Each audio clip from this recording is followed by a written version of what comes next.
台中市的文心脱掉保管厂中午遭到一名男子持瓦斯空气枪朝警卫室连开了2枪。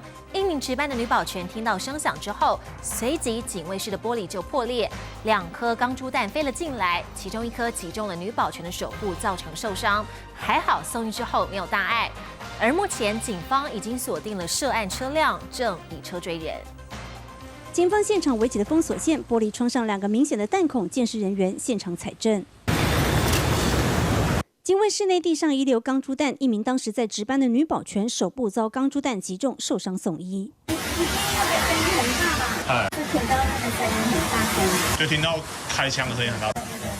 意外发生在中午12点左右，位于文心南7路的文心脱吊厂传出枪响。根据其他人员表示，有一名男子手持瓦斯空气枪，二话不说朝警卫室扫射，子弹从警卫室的玻璃窗贯穿，90年次的女保全首当其冲。手部遭钢珠弹击伤，现场遗留钢珠弹2颗于警卫室地面。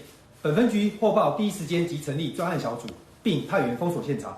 初步研判，钢珠弹是从保管场外入口方向射入。警方透过监视器画面锁定涉案车辆，同时以车追人，希望尽速将嫌犯逮捕到案。至于受伤的女保全，在送医治疗后已经没有大碍。嫌犯开枪动机为何，将等落网后才能进一步厘清。记者黄志尧台中报道。